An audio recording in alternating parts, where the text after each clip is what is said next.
மாதிரியான ஆறுகள் கடல்ல கலக்கணுமான்னு கேட்டா கண்டிப்பா கலக்கணும். அப்படி கலக்கிறதுனால நிறைய நன்மைகள் இருக்கு. ஒருவேளை கலக்கலனா நிறைய தீமைகள்ல போய் முடியும்.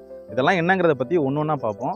இப்போ ஆறு வந்துட்டு மலையிலிருந்து வருது அப்படிங்கிறது நமக்கு தெரியும். அது ஒவ்வொரு நிலப்பகுதியா கடந்து வருது. அப்படி கடந்து வரையில வெறுமனே நீர் மட்டும் வராம நிறைய கனிம பொருட்கள், தாது பொருட்கள் எல்லாம் எடுத்துக்கிட்டு தான் வருது. அப்படி வந்து நிறைய வண்டல் பகுதிகளில் வந்துட்டு அது படிகிறனால தான் வண்டல் பகுதிகளில் நமக்கு ரொம்ப தேவையான உணவுப் பொருட்களை விவசாய முறையில் உற்பத்தி பண்ண முடியுது. இப்படி இந்த மினரல்ஸும் ஊட்டச்சத்துக்களும் வெறுமனே வண்டல் பகுதி நிலங்களுக்கு மட்டும் பயன்படாம நதி வழியா போய் கடல்ல கலக்கிறதுனால அங்க இருக்கக்கூடிய உயிரினங்களுக்கு இது ஊட்டச்சத்தா அமையுது. இது மட்டும் இல்லாம இந்த நதி போய் கடல்ல கலக்கிறதுனால தான் கடலோட உப்புத்தன்மை வந்துட்டு ஸ்டேபிளா இருக்கு. கடல்ல இருந்து சில வகையான உயிரினங்கள் வந்துட்டு உணவு தேவைக்காக இந்த மாதிரியான ஆற்றுப்படுகையை தேடி வருது. அங்க வந்துட்டு நிறைய உயிரினங்களை வந்துட்டு வேட்டையாடுது. அதாவது ஆற்றுல இருக்கக்கூடிய உயிரினங்களை வேட்டையாடுது. அதே மாதிரி கடல்ல இருந்து வருது இல்லையா அந்த உயிரினங்கள், இதையும் வந்துட்டு ஆற்றுல இருக்கக்கூடிய சில உயிரினங்களை வந்துட்டு வேட்டையாடுது. இதனால வந்துட்டு ஒரு வகையான உணவு சங்கிலி வந்துட்டு இந்த இடத்துல வந்துட்டு ரொம்ப பலமா இருக்கு. இப்படி ஆறு மற்றும் கடல்ல இருக்கக்கூடிய உயிரினங்கள் உணவு தேவைக்காக மட்டும் மைக்ரேட் ஆகாம நிறைய முட்டையிடுறதுக்காக, அதாவது கடல்ல இருந்து நன்னீர் படுகையில் ஆறு, குளங்கள், ஏரிகள் இது வழியா போய் முட்டையிடுறதுக்கு நிறைய மீன்கள் வந்துட்டு வருது. அதுல குறிப்பா சாலமன் மீன் இது வந்துட்டு கடல்ல இருந்து வந்து ஆற்றுப்படுகையில தான் வந்துட்டு முட்டையிடுது.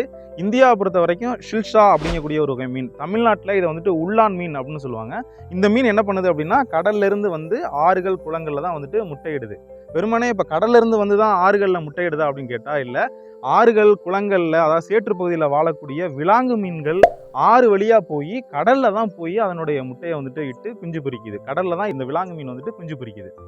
சமீபத்திய ஆய்வுல என்ன கண்டுபிடிச்சாங்க அப்படின்னா ஐரோப்பிய வகை விலாங்கு மீன்கள் வந்து கிட்டத்தட்ட 3 வருஷம் பயணம் செஞ்சு, அதாவது 7000 கிலோமீட்டர் கடல்ல பயணம் செஞ்சு முட்டையிட்டு குஞ்சு பொரிக்கிறத வந்துட்டு 20 ஆண்டுகள் வந்துட்டு ஆய்வு செஞ்சு ஆய்வாளர்கள் வந்துட்டு இதை கண்டுபிடிச்சு உறுதிப்படுத்தியிருக்காங்க. இப்படி இந்த ஆறும் கடலும் சேர்ற இடத்துல வந்துட்டு ஒரு வகையான சதுப்பு நிலப்பகுதிகள் உருவாகி அது நிறைய பறவைகள், விலங்குகள், மீன்கள் இதற்கான ஒரு ஒட்டுமொத்த வாழ்விடமா அமையுது.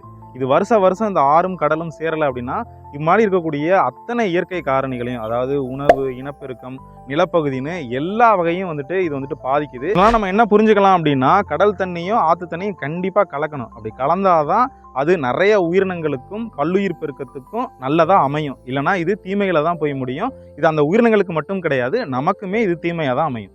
இந்த மாதிரியான சுவாரஸ்யமான வீடியோ உங்களுக்கு வேணும் அப்படின்னா நம்மளுடைய சேனலை சப்ஸ்கிரைப் பண்ணுங்க, லைக் பண்ணுங்க, கமெண்ட் பண்ணுங்க, உங்களோட ஃப்ரெண்டுக்கு ஷேர் பண்ணுங்க.